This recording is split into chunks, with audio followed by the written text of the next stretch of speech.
안녕하세요. 이상희TV의 알려주세요 시간입니다. 저는 이상희TV의 마차입니다. 오늘은 노인요양시설의 이용에 대해 큰 틀에서 알기 쉽게 소개를 해드리려고 하는데요. 제대로 알고 잘 활용하시면 좋을 것 같습니다. 그래서 오늘 방송의 제목은 노인장기요양보험 시설급여 사용법 알기 쉬운 문답식 안내입니다. 오늘 복지국가 운동계의 체계바라 이상희 교수님을 모셨습니다. 교수님 준비되셨죠? 네, 늘 준비된 복지국가를 지향하는 체계바라 이상희입니다. 네, 든든합니다. 네. 저희들이 이전 방송에서 말씀드린 적이 있는데요. 노인 장기요양보험의 시설급여는 거동이 불편하신 어르신이 요양원 같은 시설에 입소해서 24시간 동안 장기요양급여를 제공받는 형태입니다. 제가 설명한 게 맞죠? 네, 그렇습니다. 시설급여는 수급자가 장기요양시설에 입소해서 돌봄 서비스를 제공받는 형태가 맞습니다. 시설에서는 수급자의 상태와 욕구를 반영해서 신체 활동을 지원하고 심신의 기능을 향상시키기 위한 교육과 훈련 서비스를 제공합니다. 수급자 입장에서 본다면 시설이 수급자가 생활하는 일종의 가정이 되는 거죠. 그렇습니다. 그러니까 수급 어르신들이 시설에서 생활을 하시면서 필요한 서비스를 받는 그런 형태인 거죠. 그러면 시설급여를 이용할 수 있는 어떤 조건이 있겠죠? 네, 그렇습니다. 지난 방송에서 한번 다룬 건데요. 오늘 복습 한번 해보시죠, 뭐. 네.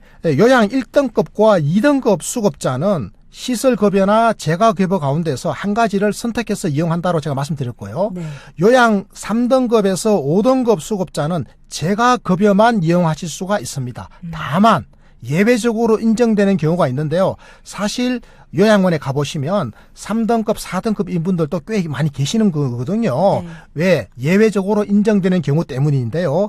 돌볼 가족이 없거나 아니면 주거 환경이 어르신의 주거 환경이 너무 열악해가지고 혼자서 사실 수가 없거나 그래서 시설에 입소가 불가피한 경우가 있습니다. 혹은 수급자의 심신의 상태가 재가급여를 이용하기에는 곤란하다라고 인정되는 경우, 이런 경우에는 요양 등급이 3등급이거나 4등급이거나 5등급이라 하더라도 요양원 같은 시설에서 시설급여를 이용하실 수가 있습니다.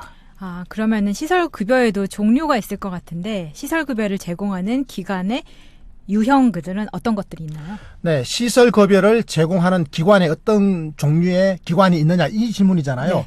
두 가지 기관이 있습니다. 우리가 흔히 요양원이라고 부르는 게 바로요. 노인요양시설입니다. 요양원, 이게 노인요양시설이고요. 또 노인요양 공동생활가정이 있습니다. 노인요양 공동생활가정, 약칭 공생 이렇게 부릅니다. 공동생활을 약히니까 공생이죠. 노인요양 공생. 자, 전자, 그러니까 노인요양시설은 정원이 10명 이상인 기관입니다. 규모가 좀 되는 거죠. 네. 그런데 정원이 5명에서 9명 사이에 있는 아주 소규모 시설 있죠. 네. 이게 바로 노인요양 공동생활 가정입니다. 그럼 크기의 차이네요? 그렇습니다. 규모의 차이죠. 그러면 시설급여를 제공하는 곳으로 노인요양시설과 노인요양 공동생활가정 공생이 있고 이 두 기관은 입소 정원이 10명을 기준으로 구분이 된다 이렇게 생각하면 될 것 같은데 그럼 이 두 기관 간의 인력 기준은 또 다를 것 같아요. 네, 그렇죠. 사람이 일을 하지 않습니까? 네. 요양시설에서 사람이 일을 하는데 이 인력의 채용 기준이 네. 다르겠죠. 네, 제일 큰 차이는 바로 요양보호사입니다. 노인요양시설은요, 요양보호사가 입소자 어르신 2.5명당 1명이 배치돼야 돼요. 2.5명당 1명이 배치돼야 되고요. 노인요양 공동생활 가정은 3명당 1명이 배치돼야 됩니다. 그러니까 요양보호사 인력 배치 기준이 조금 더 노인요양시설이 까다롭죠. 네. 네, 그렇습니다. 또요, 이 노인요양시설은 이 노인요양 공생과 달리 조리원을 필수적으로 배치해야 돼요. 조리원이 뭔지 아시죠? 음식 만드는 사람. 네. 조리원이 필수적으로 있어야 됩니다. 그러면 노인요양시설도 규모에 따라서 인력 배치 기준도 다른가요? 네, 그렇습니다. 노인요양시설이 아까 이 수급자가 거기에 와 계시는데 생활하시는데 몇 명 이상이면 제가 노인요양시설이라고 그랬죠? 10명? 10명 이상이라고 그랬지 네. 않습니까? 네, 10명 이상인데 그러면 15명인 곳도 있고 30명인 곳도 있고 50명인 곳도 있고 100명인 곳도 있거든요. 네. 그러면 이 규모가 다 다르지 않습니까? 네. 그러면 인력의 배치 기준도 다 달라지게 됩니다. 기본적으로 10명 이상의 어르신들이 생활하고 계시는 노인요양시설, 그러니까 요양원은 기본적으로 요양보호사는 2.5명당 1명이 배치된다고 제가 말씀드렸지 않습니까? 네. 그러면 10명이 계시면 요양보호사가 몇 명이 계셔야 됩니까? 2.5명당 1명이니까 최소한 4명이 있어야 되죠. 네. 20명이 만약에 계시는 시설이면 2.5명당 1명이면 몇 명 있어야 되죠? 8명이 있어야 되는 거 아니겠습니까? 네. 2.5명당 1명이니까 이렇게 계산이 되는데요. 자, 노인요양시설의 규모가 그럼 커질수록 20명, 30명, 100명 이렇게 규모가 커질수록 배치해야 하는 직종의 수도 늘어납니다. 직종도. 요양보호사뿐만 아니라. 요양보호사는 제가 설명해드렸고. 자, 그러면 노인요양시설의 규모가 만약에 어르신 30인 이상인 경우, 30인 정도가 보통 중규모거든요. 30인 이상인 경우, 중규모에 도달하게 되면 위생원과 물리치료사나 작업치료사 직종이 추가돼야 됩니다. 더 있어야 된다는 거죠. 이런 그렇습니다. 사람들이. 그러니까 만약에 10명이나 20명 정도가 수용 인원인 그런 시설에서는 이 위생원이나 작업치료사가 꼭 있어야 된다. 없어도 되는 거죠. 그 10명이나 전에. 20명은. 네네. 근데 만약에 30명 넘어간다. 중규모죠. 30명 넘어가게 되면 반드시 물리치료사나 작업치료사가 있어야 돼요. 위생원도 있어야 되고요. 만약에 50명을 넘어간다. 그럼 규모가 좀 큰 거거든요. 네. 50명이 넘어가는 그런 요양원이 있다. 그런 경우에는 영양사도 있어야 되고요. 관리인도 따라줘야 시설 관리인 전반적으로. 또 사무를 총괄하는 사무국장도 둬야 되고. 무슨 말인지 아시겠습니까? 네. 그러니까 훨씬 더 규모가 커지게 되니까 직종의 수도 늘어난다 이렇게 이해하시면 되겠습니다. 그러면 노인요양시설이 인력 기준이 있음에도 불구하고 요즘 핫한 키워드 중에 하나잖아요. 요양보호사가. 그렇습니다. 그런데 방금 설명을 들은 것과 실전은 되게 다르다고 읽었었거든요. 네. 그래서 인력을 제대로 배치하지 않는 경우에는 그러면 어떻게 되는 건가요? 네, 그런 경우가 많습니다. 요양원이 인력을 제대로 배치를 안 해요. 네. 요양보호사 같은 경우에는 어르신 2.5명당 1명을 배치해야 되는데 뭐 3명당 1명, 4명당 1명 배치하는 경우도 있을 수 있지 않겠습니까? 네. 여러 가지 이유로 그런 경우가 있습니다. 수급자들에게 적정한 서비스를 제공할 수 있도록 노인복지법 시행 규칙에 요양시설이나 노인요양 공동생활 가정에 필요한 인력 배치 기준이 딱 정해져 있다고 제가 말씀드렸지 않습니까? 인력 배치 기준이 있어요. 그럼 법에서 정한 기본 인력을 배치하지 않으면 어떻게 되느냐? 지금 그 말씀해 주신 건데요. 네. 자, 만약에 이렇게 결혼이 생겼다. 그럼 결혼의 비율에 따라서 이 보상을 적게 합니다. 그러니까 수가라고 하죠. 수가, 가격. 이게 노인장기요양보험에서 요양원의 어르신들을 돌보는 데 대해 가지고 비용을 지불하는데 이 비용에서 감산을 해버립니다. 돈을 깎아버리는 겁니다. 예를 들어 가지고 만약에 100원을 주도록 되어 있으면 100원에서 만약에 3%를 감액한다고 그러면 97원만 주게 되는 거고 3%를 가산한다고 하면 뭐 103원을 주는 거 아니겠습니까? 이렇게 감산 내지 가산을 하게 됩니다. 그러면 인력 기준보다 노인복지법 시행규칙이 정하고 있는 인력 기준보다 더 많은 인력을 채용했으면 네. 그러면 이게 시설에 계시는 어르신들은 더 좋은 복지를 받았을 거 아니겠습니까? 네. 이런 경우에는 혜택을 줘야 될 거 아니겠어요? 네. 이게 일종의 인센티브 아닙니까? 그렇습니다. 이런 경우에는 가산을 적용합니다. 가산금을 주는 거죠. 인력을 추가로 더 배치한 시설에 대해서는 정부가 가산금을 지급하도록 되어 있습니다. 왜 이렇게 하냐고요? 노인 장기요양 서비스의 질을 높이기 위해서 그렇습니다. 그러면 시설 입장에서도 사실 요양보호사 같은 인력 배치를 늘리는 게 그들한테도 이로운 거 아니에요? 이롭게 하려고 서로가 윈윈 하려고 지금 이렇게 하는 거죠. 그런데 많은 시설 같은 경우에는 정해진 단가를 정부로부터 받고 네. 그리고 인력을 최소한 고용해가지고 그 마진을 차익을 이제 기관 운영하시는 분들이 가져가기 위해서 과거에 그런 경우가 왕왕 있었거든요. 그렇게 되면 서비스의 질이 엉망이 되는 거잖아요. 네. 그렇습니다.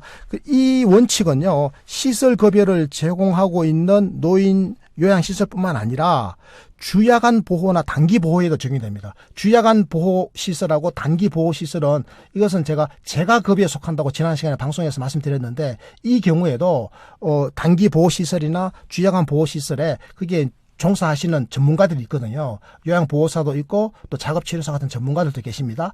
이분들을 더 많이 고용했을 때는 수가를 가산해 주는 겁니다. 만약에 기준에 미달했을 때는 돈을 빼는 거죠. 감산한다 이렇게 말씀드립니다. 네.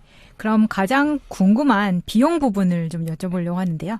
시설급여를 이용할 때 매달 어느 정도 비용이 들어요? 궁금하시죠? 네. 우리 어머니 시설에 요양원에 한 달 가 계시면 돈 얼마 들까? 네, 시설급여 요양원 1일당 급여 비용이요. 요양 1등급에서는 69,150원입니다. 2등급에서는 64,170원이에요. 그리고 3등급, 4등급, 5등급은 59,170원입니다. 이게 하루 비용이거든요. 네. 그러니까 노인 장기요양 보험 제도가 인정하는 시설급여 하루당 급여 비용입니다.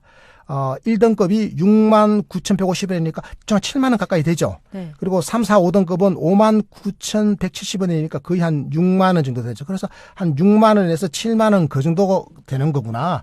그럼 여기다가 한 달이면 30일 곱하면 그러면 3, 7이 20일 대충 한 200만 원 안짝 내외가 되겠구나라고 하는 거 짐작하실 수 있겠죠. 네, 2등급의 그렇습니다. 경우에는요. 네. 그러면 사실 가장 많을 것 같은 2등급의 사례를 좀 들어보려고 하는데 2등급이 월 시설 급여를 이용한다면 비용이 어떻게 될까요? 자, 2등급인 어르신이 요양원에 입소해가지고 이제 생활을 하고 계십니다. 시설 급여를 받고 계시는 거죠. 네. 그러면 한 달에 돈이 얼마 들지 궁금하시지 않습니까? 네. 사실 이게 우리 자녀들이 제일 궁금해하는 거예요.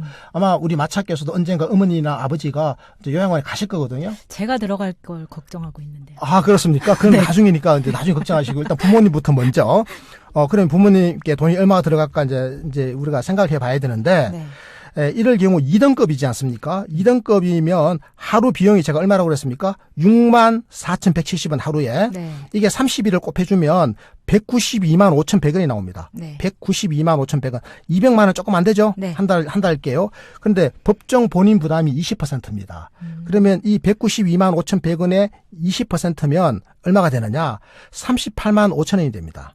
그러면 내가 정작 내는 돈은 200만 원이 아니라 38만 5,020원만 내면 된다. 그렇습니다. 근데 만약에 이게 마차 어머니 언젠가 어머니가 가 계실 곳이 이 요양원이 아니고 그러니까 노인 요양 시설이 아니고 만약에 공생이다. 공생. 그러니까 공동생활 가정이다. 소규모. 그러면 네, 소규모다. 5인에서 9인인 소규모죠. 네. 이런 경우에는 단가가 좀 낮아요.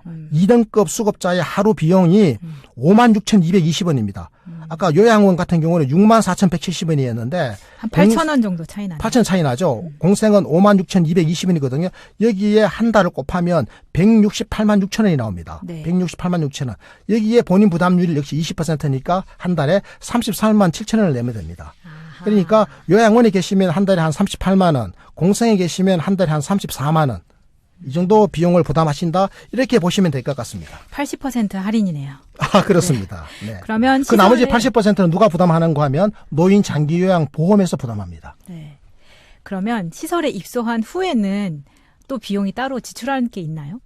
그러니까 시설에 입소하게 되면 아까 정해진 비용이 있죠. 2등급 같은 경우에는 한 달에 38만 5천 원 그것만 내면 되나 이 말이잖아요. 네. 근데 마찬가지로 이제 그 돈 계산을 해야죠. 어머니가 이제 가 계시면 나는 한 달에 38만 5천 원만 어머니에게 드리면 되는 거구나. 이렇게 생각하면 되잖아요. 근데 그게 아니라고 하는 겁니다. 그게 아니고 추가로 또 내야 될 게 있어요. 비급여라고 하는 건데요. 네. 비급여의 대부분을 차지하는 것은 사실은 식사 재료비입니다. 그러니까 여기서 말하는 비급여는 보험이 안 되는 것이 이제 식사비 같은 것들이 추가 비용으로 나갈 수 있다. 그 그렇습니다. 노인 장기요양 보험이 혜택을 주지 않는 것 이게 바로 비급여인데요. 노인 장기요양 보험의 비급여입니다. 네. 이 비급여의 대부분을 차지하는 것은 식사 재료비거든요. 네. 이 식사 재료가 있으면 재료를 가지고 음식을 조리하고 만들지 않습니까? 네. 이 인력 있죠. 네. 이 조리사 인력은 그 노인 장기요양 보험에서 비용을 다 대줍니다. 그렇기 때문에 이거는 급여 항목이에요. 그런데 비급여는 원재료 있죠. 네. 그런데 한 끼 재료비가 한 2,500원 한답니다. 한 끼에. 재료비가. 한 2,500원이면 그러면 한 끼니까요. 하루 세 끼면 7,500원이죠. 이게 30일이면 그러면 22만 5천 원이 됩니다. 그러니까 아까 제가 한 38만 5천 원 된다고 그랬지 않습니까? 법정 본인 부담. 여기에다가 뭘 더해야 돼요? 22만 5천 원을 더해야 되는 겁니다. 이 이외에도 만약에 어머니가 성격이 굉장히 좀 예민해가지고 네. 2인실이나 1인실을 써야 되겠다. 그럼 추가 비용을 내야 되거든요. 네. 추가 비용이 꽤 듭니다. 뭐 한 달에 뭐 한 10만 원 되는 경우도 있고 20만 원 되는 경우도 있고 이거는 시설이 그냥 받는 거니까 시설에 따라 다 다릅니다. 그래서 어쨌건 상급 침실료라고 하는 게 있어요. 그리고 또 뭐 한 달에 한두 번씩 또 이용 미용 머리 깎아야 되지 않습니까? 이런 것도 다 본인 부담이죠. 그다음에 수급자가 요구하는 물품이 있습니다. 예를 들어서 뭐 어머니께서 난 칫솔질하기 힘들어 전동 칫솔 사줘. 그럼 그런 거는 이제 본인이 실비로. 구입을 실비로 구입해야 되는 거죠. 이렇게 되니까 이제 상황을 전체적으로 종합해 보면 법정 본인 부담으로 한 달에 시설에 가 계시면 한 38만 5천 원에다가 그 다음에 비급여 중에 제일 큰 게 식사 재료비가 한 22만 5천 원 나오니까 이걸 합치니까 대충 얼마가 되는 겁니까? 한 60만 원 조금 넘죠? 네. 그렇습니다. 한 달에 60만 원 조금 넘게 들어간다고 보시면 되겠습니다. 그러면 노인요양시설을 이용할 경우에 본인이 직접 부담해야 하는 비용이 한 달에 얼마나 될지 이 부분을 우리 국민들이 궁금하실 것 같은데요. 요양 2등급을 사례로 요양시설 한 달 비용 통틀어서 얼마 정도 들까요? 네, 제가 아까 얼마라고 말씀드렸죠? 60만 원 정도 든다고 말씀드렸지 않습니까? 네. 근데 여기서 하나 빠진 게 있습니다. 바로 촉탁의사의 진찰비가 있습니다. 촉탁의사의 진찰비가 촉탁의사가 한 달에 두 번 정도 오시거든요. 네. 요건 이용하시면 요것 비용도 뭐 그래도 한 2만 원 또 내야 됩니다. 한 만 원 내외. 다 합치더라도 그러니까 60만 원의 범위를 넘어서진 않습니다. 그러니까 한 60만 원 내신다고 보시면 됩니다. 네. 그러면 지금부터는 노인요양시설이 제공하는 서비스의 내용을 좀 더 알아보려고 하는데요. 네. 시설에 입소하면 어떤 서비스가 제공이 되나요? 자, 요양원에 입소하시면 요양원은 어떤 서비스를 어르신들에게 제공해 드리느냐 이 질문이었습니다. 먼저 수급자의 건강 상태를 고려해 가지고 식사 서비스와 목욕 서비스 그리고 배변 관리, 이동 지원 같은 일상적인 돌봄 서비스 제공하는 거 당연한 거죠. 네. 또 수급자의 신체 기능이나 인지 기능, 왜냐하면 치매 어르신들, 치매기가 있는 분들이 굉장히 많이 와 계십니다. 인지 기능을 향상시켜야 되거든요. 그리고 또 여가 생활을 또 지원해 줘야 됩니다. 사실요, 이 요양원에는 여가 생활을 지원하기 위해서 뭐 여러 가지 행사들을 많이 엽니다. 네. 노래도 부르고 가수들도 초빙하고요. 뭐 좋은 일이죠. 외부 전문 강사가 많이 옵니다. 그래서 프로그램을 굉장히 많이 제공하고 있습니다. 또 시설에 배치된 간호사가 있거든요. 이 간호사분들은 정기적으로 건강 상태를 관찰하고 또 필요한 약을 있죠. 또 약을 드시는 분이 많거든요. 고혈압, 뭐 당뇨병 이런 거 약 같은 거 약도 이렇게 또 챙겨 또 드립니다. 그래서 수급자의 건강 관리를 돕고 있습니다. 또 한 가지 시설 급여에서만 운영하고 있는 게 바로 촉탁의사 제도입니다. 촉탁이 제도. 촉탁의사 한 달에 2번 지정된 촉탁의사가 시설, 요양원을 주기적으로 방문을 하십니다. 그래서 수급자들의 전반적인 건강 상태를 확인해 주는 서비스 이걸 하고 있는데요. 의사 선생님이 한 달에 2번 와가지고 건강 상태를 쭉 확인해 주시는 겁니다. 그러니까 입소하고 있으면 병원에 가지 않아도 촉탁의사가 직접 방문해서 어르신들을 진찰을 해주기 때문에 따로 병원을 모시고 가거나 할 필요가 없다 이 말씀이신 거죠? 네, 맞습니다. 한 달에 2번 진찰을 받을 수 있고요. 만약에 이제 의사나 한의사나 치과의사처럼 그 분야가 서로 다른 촉탁의사로부터 진찰을 받는 경우에는 한 달에 3번까지 이 노인 장기요양 보험이 지원을 해줍니다.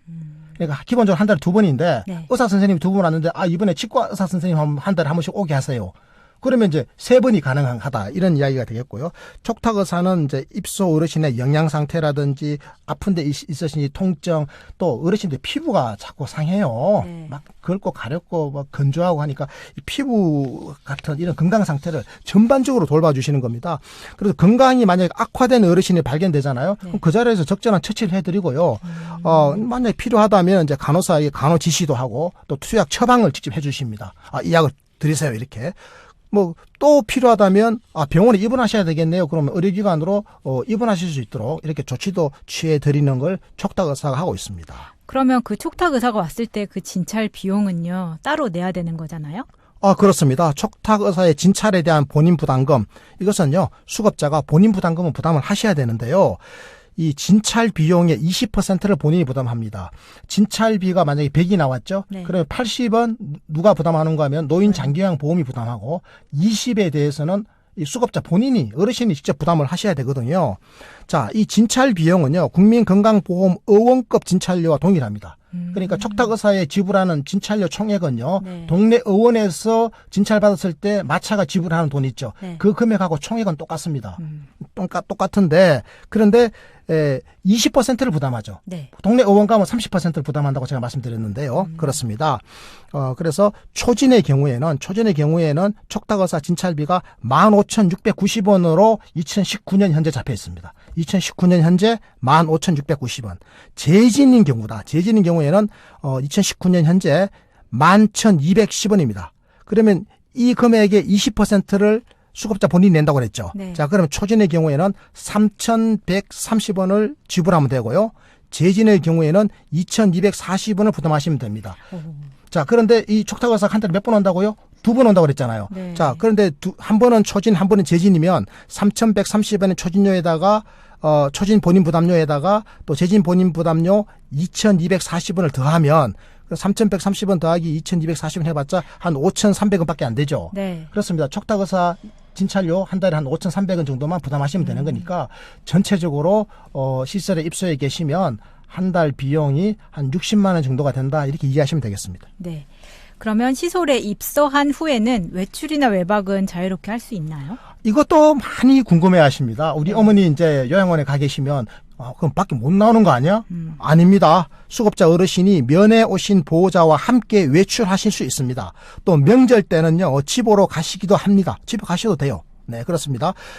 그런데요 노인요양시설에 입소해 계신 어르신들도 그러니까 외출이나 외박이 가능하다 이렇게 이해하시면 되고요. 다만 외박을 하는 경우 있죠. 외출은 나갔다가 들어오는 거잖아요. 네. 외박은 이틀이든 3일이든 바깥에서 주무시는 거잖아요. 네. 자, 외박을 하는 경우에는 시설 내에서 서비스를 제공받지는 않았잖아요. 네. 그럼에도 불구하고 돈을 내야 됩니다. 자리비. 그렇습니다. 침상료죠. 침상을 유지하고 있기 때문에 네. 하루당 급여 비용의 50%를 부담하시게 되는 겁니다. 자, 정확하게 말씀드리자면 이 하루당 급여 비용의 50%라고 그랬지 않습니까? 네. 이 50% 가운데 본인 부담금은 몇 %였죠?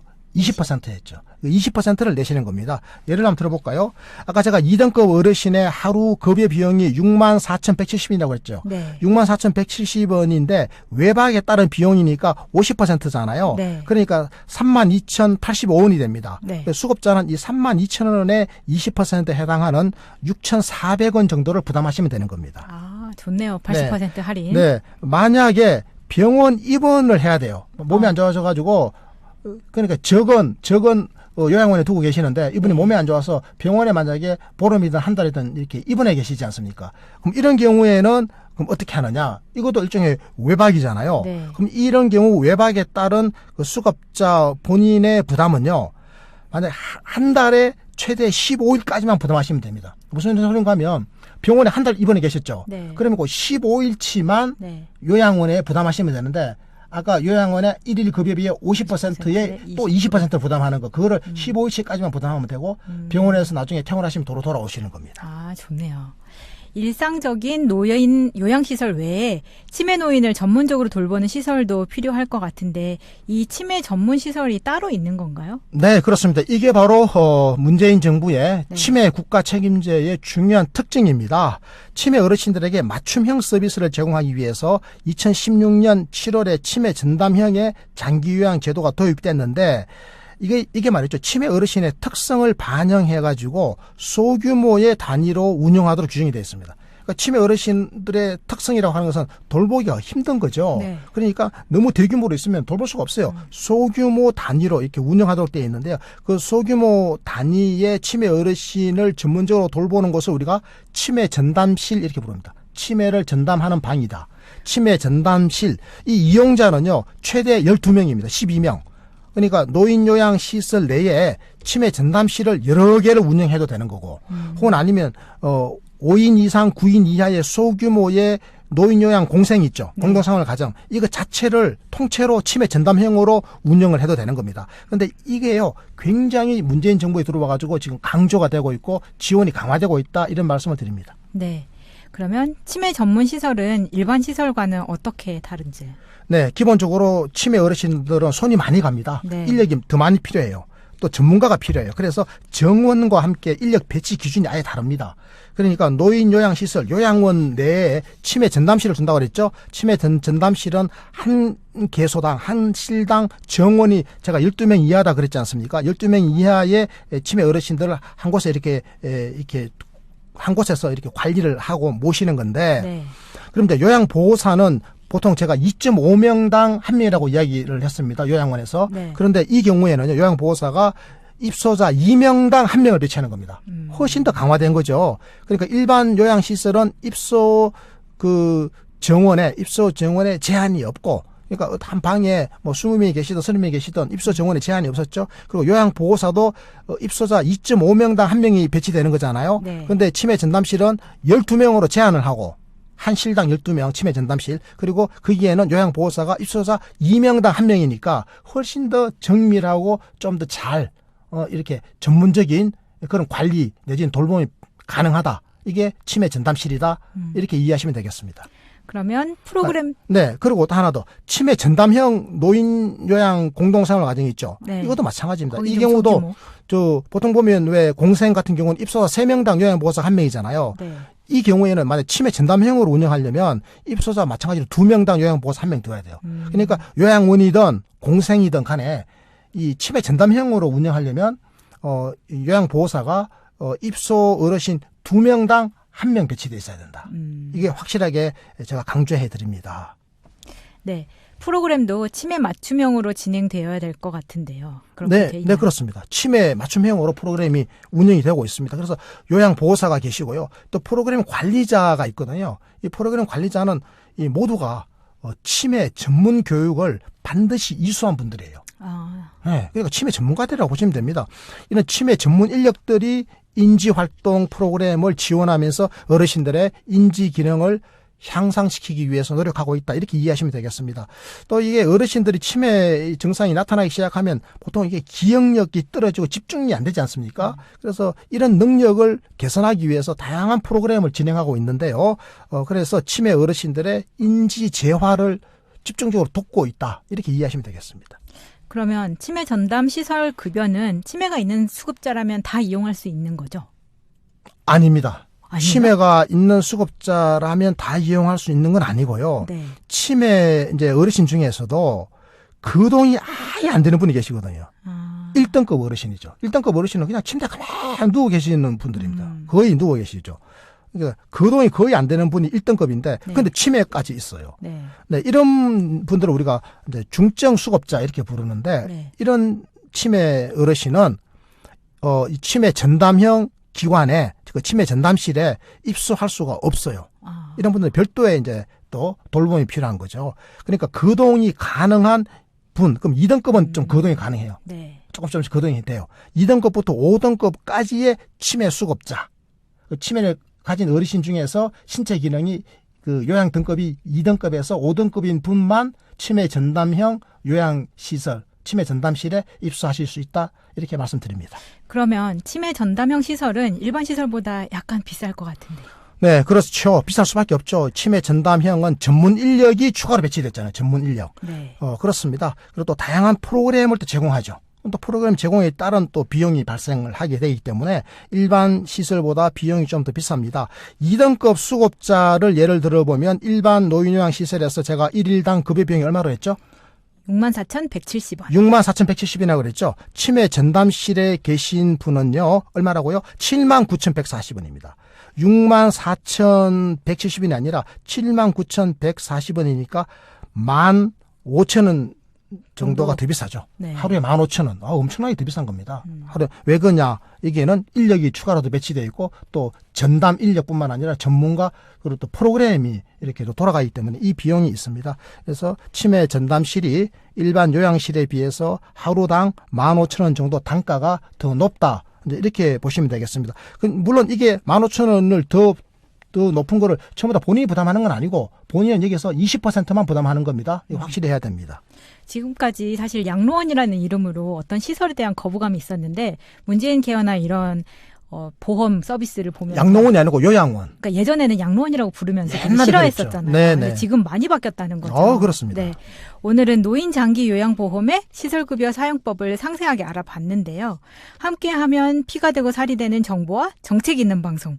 이상희 TV는 늘 최선을 다하겠습니다. 오늘 방송 여기서 마치도록 하겠습니다. 이상희 TV 구독하기와 좋아요 그리고 알람 종을 꼭 눌러주시기 바랍니다. 늘 함께해 주셔서 고맙습니다. 네, 여러분 고맙습니다. 구독하기 꼭 부탁드릴게요.